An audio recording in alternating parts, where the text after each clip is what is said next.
Viewers are invited to drop their location and local time in the comments because stories like this hit different depending on where you're sitting, maybe on a crowded subway at rush hour, maybe at a quiet kitchen table at midnight. Tom Carter is sitting on his porch when it all begins, sipping coffee in the pines, and what should be a peaceful morning in Pine Creek Estates quickly turns into the kind of suburban showdown historians still argue whether it's comedy or tragedy. He thought moving to a 6-acre patch of land with a creek running through would be his escape from city chaos, but instead it became his battlefield. It starts harmless enough with a pie. Linda Matthews, HOA president for nearly a decade, dropping off something homemade along with a welcome packet thicker than a college textbook. Tom laughs to himself, calling it the HOA Bible, but Linda isn't joking. She treats every mailbox, canoe, and roof color like life or death matters. His neighbor Jack warns him over a burger cookout that Linda has made a sport out of breaking newcomers down, and Tom listens but shrugs it off, still clinging to his dad's advice about staying neighborly. Then the chainsaws come. For days, the buzzing drones through the trees until finally curiosity drags Tom to the creek. He expects a fallen limb cleanup, but instead he finds contractors tearing into his woods, clearing space like it's a logging camp. When he confronts them, they shrug and say they're following Mrs. Matthews' orders. That word orders sticks in his head. He storms to her door only to be met with her cool smile and a chilling phrase, "Well, that's debatable." The clearing becomes framing. The framing becomes walls. And before long, there's a roof rising like a crown jewel right on his side of the creek. Jack mutters that Linda is calling it her personal retreat, which is like saying Napoleon just wanted a vacation home in Moscow. Who builds a house on land they don't own? Apparently Linda does. And when Tom protests, she spins it as a favor, tidying unused land, making it valuable.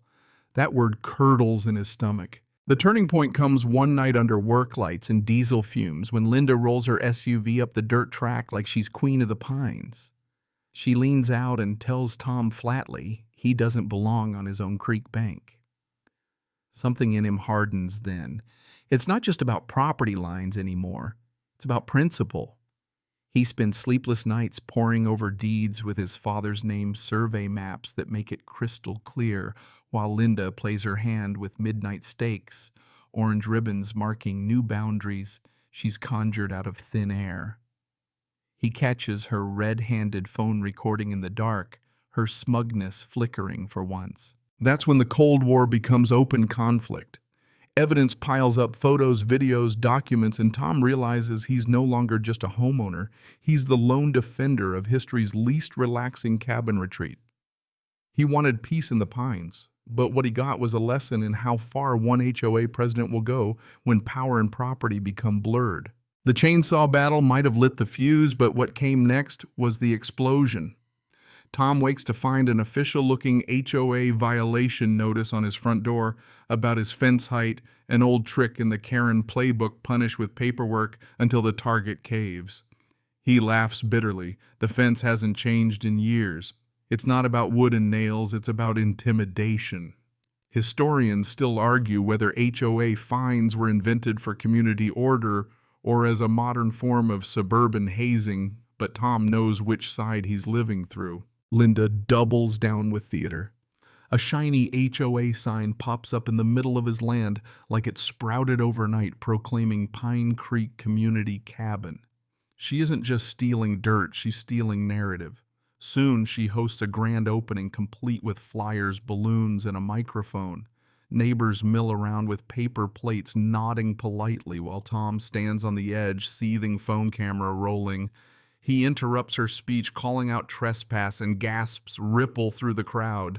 The timing couldn't have been more perfect or disastrous because a police cruiser pulls up right then. The officer steps out saying they've had a disturbance complaint. Tom realizes Linda has played her slickest card, yet flipping the story so he looks like the aggressor. She bats her eyes, painting herself as the saintly hostess burdened with a cranky neighbor. Tom knows better than to take the bait. Instead of shouting, he backs off documents, the trespassing in silence, and lets his lawyer Mark use it later. It feels like swallowing broken glass, but restraint now is ammunition later. And ammo piles up. Linda installs a mailbox with Tom's address painted on it, moves furniture inside the half-built cabin, even hosts wine and cheese nights while calling it for the community.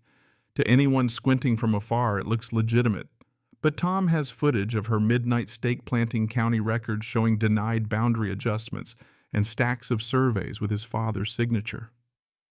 Mark files for an injunction, racing against her rush to establish possession. The day of the county inspection feels like a showdown at high noon. Tom shows the inspector his folder of evidence while Linda parades him through polished wood floors, flower boxes, and her vision for community gatherings. She nearly pulls it off until the inspector says he can't approve anything under dispute. Tom catches the flicker in her smile, the hairline crack in her control. But Linda won't stop. Within days, she's cutting down trees for a parking lot, putting up banners, even selling the idea of a crown jewel cabin at HOA meetings. Tom responds with bold red private property signs, snapping photos as proof while she scoffs that truth is subjective. That word alone would drive philosophers into a fistfight, and Tom mutters that Aristotle himself would roll in his grave if he saw an HOA use subjectivity as a boundary claim. By now, every move feels like chess on a burning board. She makes public plays with parties and signs he counters with documents and videos. She calls the cops, he calls the county clerk. And all the while, tension ratchets up toward the courtroom where facts and spin will collide. The war isn't about a cabin anymore, it's about control of the story itself. Court days have a strange smell. Old wood polish mixed with burnt coffee, a scent that clings to arguments. Tom walks into the courthouse in the same suit he wore at his father's funeral, and across the aisle sits Linda Pearl's gleaming smile painted on like war paint. Mark presents evidence like a symphony, the deed, the survey, the midnight video of Linda driving stakes into soil that wasn't hers. Her attorney responds with velvet phrases about good faith, community improvements, and historical mapping errors. Historians still argue whether lawyers invented euphemisms or just perfected them, but Tom can hear the spin from a mile away. When the judge asks Linda if she hosted public events on land under dispute, she admits it with a calm shrug, saying she only wanted to beautify and maintain what was otherwise wasted. Tom nearly laughs. It's like calling an armed robbery a home makeover. Then it's his turn to speak. He tells the judge about peace he sought, patience he gave, and the principle at stake. His voice shakes, but the truth cuts through.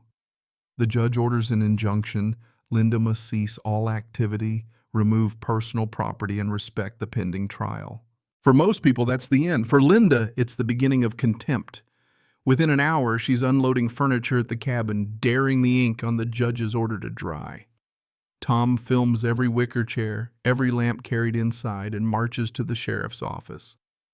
Deputies hand her a summons, but she just smiles across the creek like a queen under siege. Then comes her counterattack. She files a harassment claim, paints Tom as an aggressor, and lines up HOA members to parrot her story. He braces for court again, Mark dissecting their flimsy testimonies until truth stands tall. When the ruling comes, the injunction holds. The land is Tom's, the cabin must be emptied, and Linda is ordered to comply within 14 days. She doesn't. Instead, she adds flower boxes, a new paint coat, a parking sign. Deputies return and give her 48 hours. This time, compliance is forced. Curtains vanish, mailbox gone, rocking chair removed. The cabin stands hollow, a shell of defiance. Tom watches from his porch as the wind moves through the pines, remembering his father's steady hands building that Denver workshop, remembering the promise he made not to let bullies win. Relief comes in waves, but underneath is caution. Because people like Linda don't leave. They linger in the cracks, plotting their return. And now the wind down. The story softens as Tom sits in the quiet of his cabin, the creek murmuring like a lullaby under the moonlight.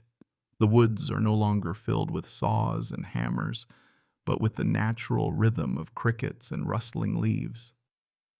He lets himself breathe again, feeling the air settle into something steady, something he'd almost forgotten he wanted peace. Sometimes victories don't feel like fireworks.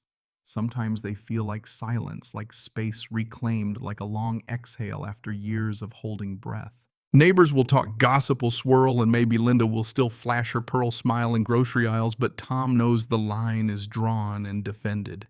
He closes his eyes and hears only the steady water over stones, the same creek his father once fished. In that sound is promise, permanence, and calm. He lets the night fold around him, gently whispering that for now, at least, the fight is over and the forest is his again.